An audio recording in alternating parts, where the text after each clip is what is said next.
صحبت امروزه ما در موضوع همبستگی، وحدت، سرجمعی، متحدی یک مذهبی است.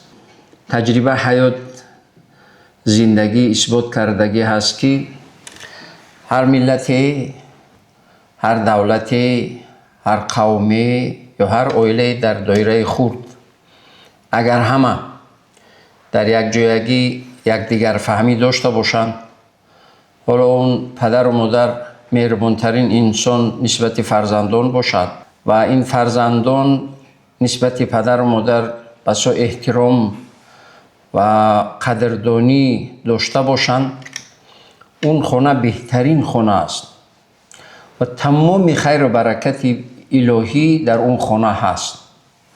همه بی‌برکتی و نحسی و کسرتی و کثافتی و ناکامی و بدبختی ها از نفاق و از نزاع و از بدبینی و از عداوت و از دشمناگری و از پراکندگی به وجود می آید. خیر و برکت الهی در آن همون متحدی است. فیض و برکت الهی در آن همون یکدیگر فهمی و یکدیگر قدرکنی هست.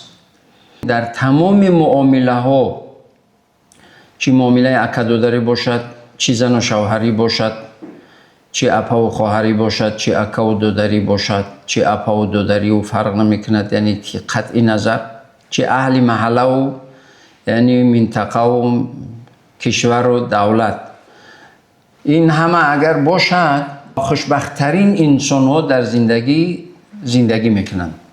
خوشبختترین انسان ها در زندگی هستند. همه به چشم سر میبیند. این واقعیتی هست که هیچ کس انکار کرده اش نمیتواند.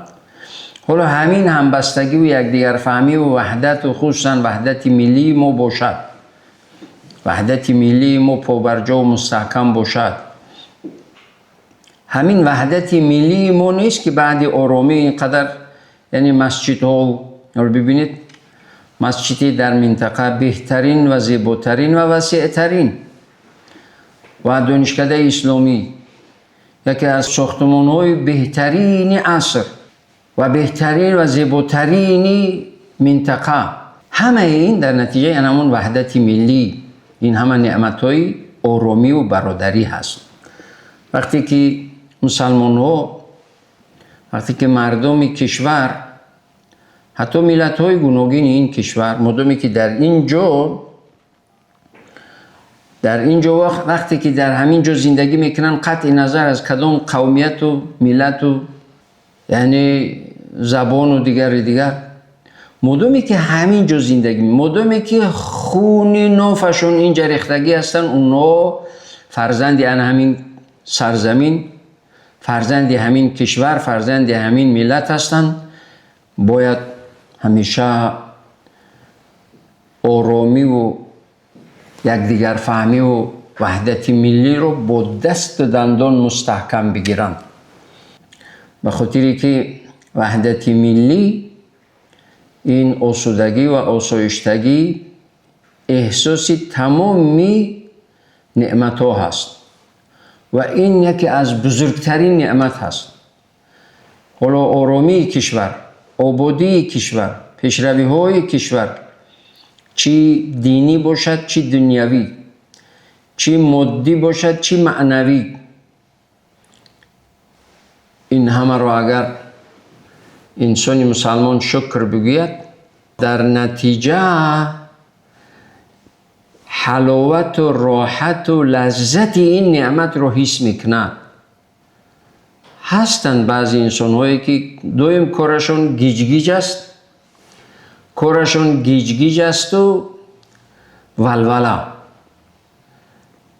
مثل این که آسمان در زمین چسبیدگی باشد، همیشه شکایت، همیشه یعنی بدبینی، همیشه بدگویی و همیشه بدخواهی. به خاطر اینکه شکر نمیگویم.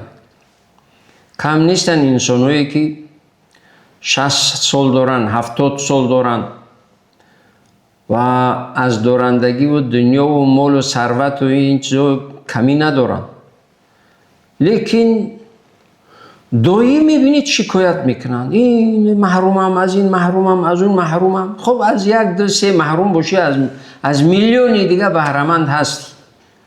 لیکن شکر نمیگویند، مثل این که از تمام نعمت محروم هستند. این تجربه حیات اثبات کردگی هست که انسان های شکرگزار آسوده و آسایشته و هوسا در عین چی هستند؟ نعمت هستند.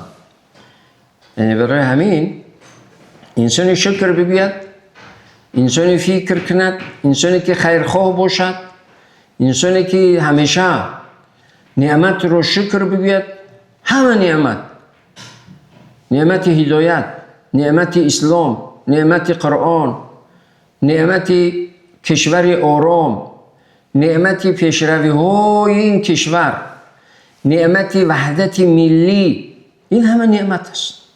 وقتی شکر گفتید حس میکنید و حلاوت و راحت و لذت این نعمت رو درک میکنید که الحمدلله که این نعمت دارم.